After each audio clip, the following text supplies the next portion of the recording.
Good morning student. पूंजीकरण विधि से ख्याति की गणना, capitalisation method of valuation of goodwill.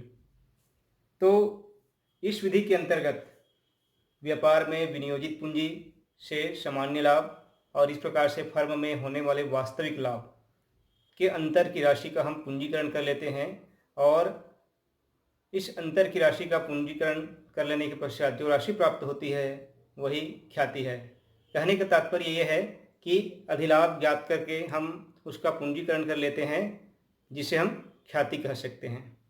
तो पूंजीकरण विधि में हम औसत लाभ का पूंजीकरण और दूसरा अधिलाभ का पूंजीकरण, इन दोनों विधियों से ख्याति की गणना करते हैं। तो सबसे पहले औसत लाभ का पूंजीकरण, capitalisation of average profit method, इससे हम एक उदाहरण के साथ और बेहतर तरीके से समझ सकते हैं।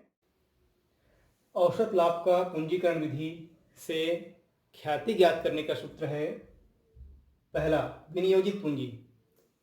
फर्म की कुल वास्तविक संपत्ति में हम बाह्य दायित्व को घटा देंगे तो हमको विनियोजित पूंजी प्राप्त हो जाएगी। फिर औसत लाभ का पूंजीकरण करेंगे।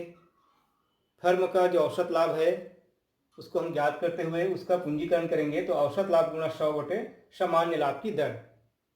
अब औसत लाभ ज्ञात करने का जो सूत्र है, चूंकि आप औसत लाभ विधि से ख्याति की गणना करना सीख चुके हैं, अतः औसत लाभ ज्ञात करने के लिए मैं उस सूत्र को यहाँ पर नहीं लिख रहा हूँ, बल्कि इतना बता देना चाहूँगा कि विगत 3 साल, 4 साल या 5 साल का फर्म का जो लाभ दिया हुआ होगा उसको हम क्या करेंगे, टोटल कर लेंगे और उसकी संख्या से भाग देकर औसत लाभ ज्ञात कर लेंगे।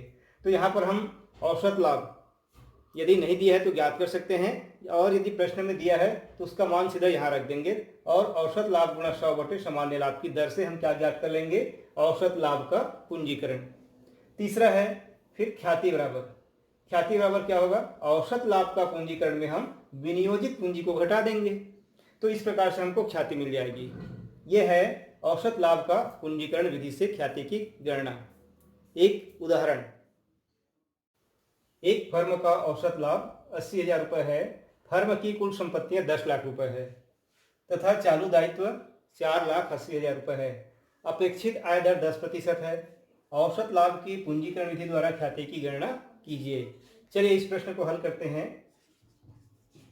यहाँ पर हम सबसे पहले फर्म की संपत्ति में चालू दायित्व घटाकर विनियोजित पूंजी ज्ञात करेंगे। तो विनियोजित पूंजी बराबर कुल संपत्तियां ऋण बाह्य दायित्व। प्रश्न में कुल संपत्तियां दी है 10 लाख और इसमें बाह्य दायित्व प्रश्न में दिया है 4,80,000। इसको घटा देने से 5,20,000 रुपये का जो है विनियोजित पूंजी हमको मिल जाती है। इसके बाद हम औसत लाभ 80,000 रुपये दिया है उसका पूंजीकरण करेंगे।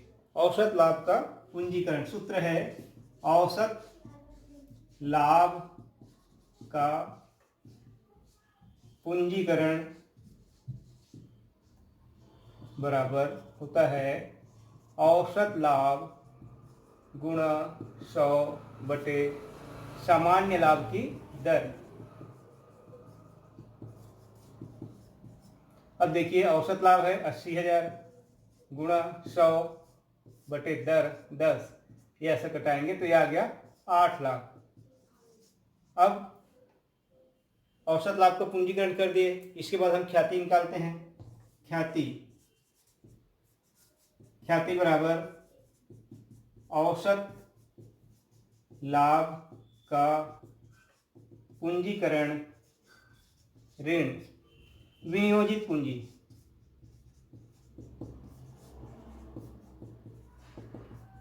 औसत लाभ का पूंजीकरण जो ज्ञात हुआ है 8 लाख रुपए, इस 8 लाख में हम विनियोजित पूंजी 5,20,000 घटा देते हैं तो हमको मिल जाएगा 2,80,000 रुपये ख्याति।